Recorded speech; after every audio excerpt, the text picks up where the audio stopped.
시청자 여러분 안녕하십니까? VOA 뉴스투데이 시작합니다.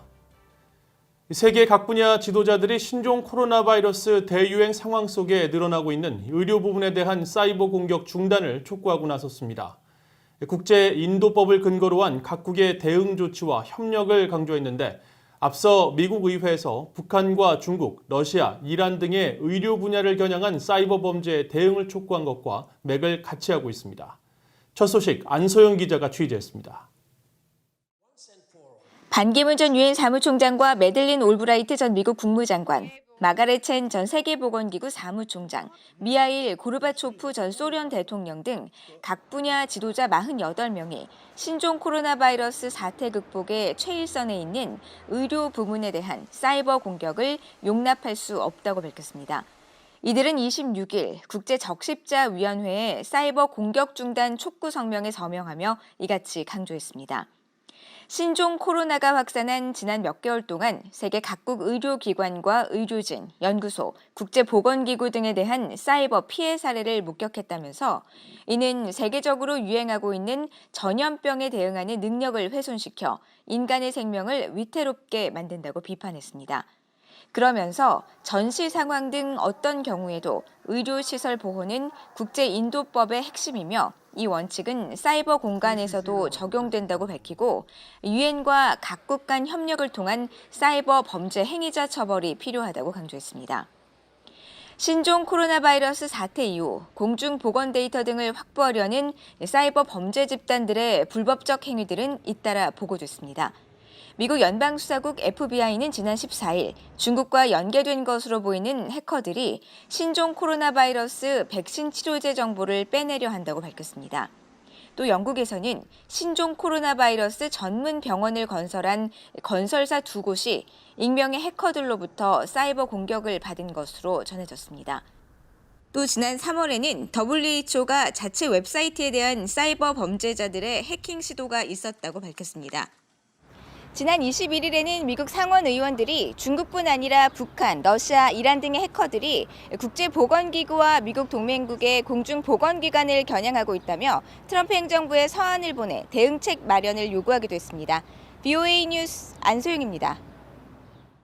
북한이 신종 코로나 바이러스로 국경을 봉쇄하면서 중국과의 무역이 크게 줄었는데 특히 중국의 물품을 대신 생산해 넘기는 역외 가공 무역의 감소폭은 더 두드러진 것으로 나타났습니다. 북한 공장의 가동이 멈췄을 가능성과 함께 이로 인해 북한 내 실업률이 높아졌을 것이라는 분석이 나오고 있습니다. 함지하 기자가 보도합니다.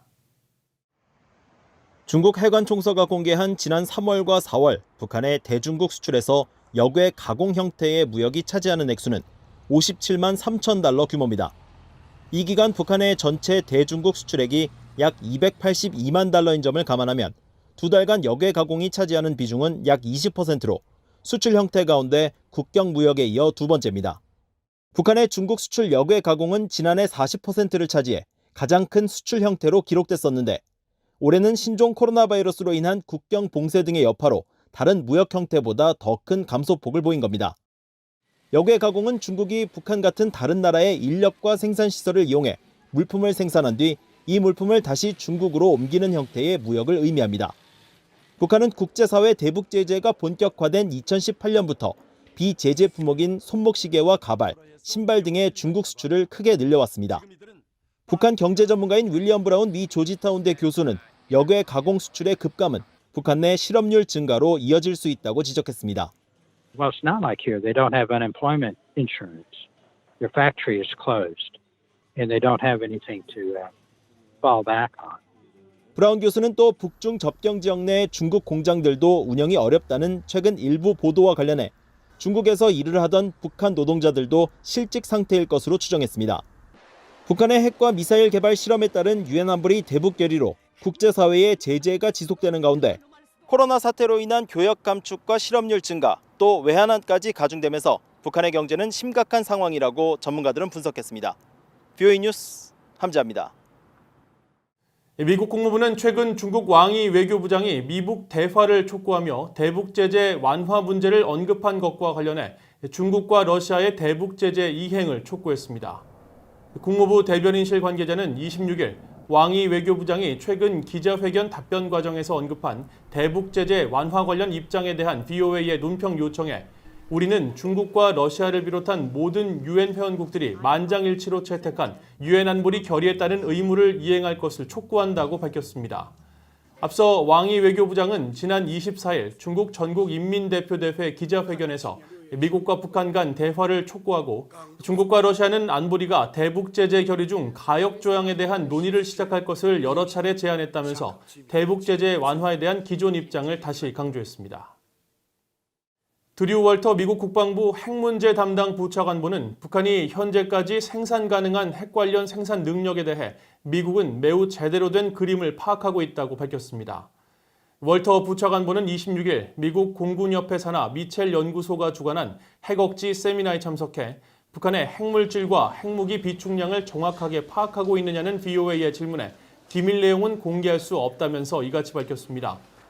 이어 북한의 핵 능력이 현재까지는 다른 핵 적대국 또는 잠재적 핵 적대국들이 가진 수준은 아닌 것으로 생각한다고 설명했습니다.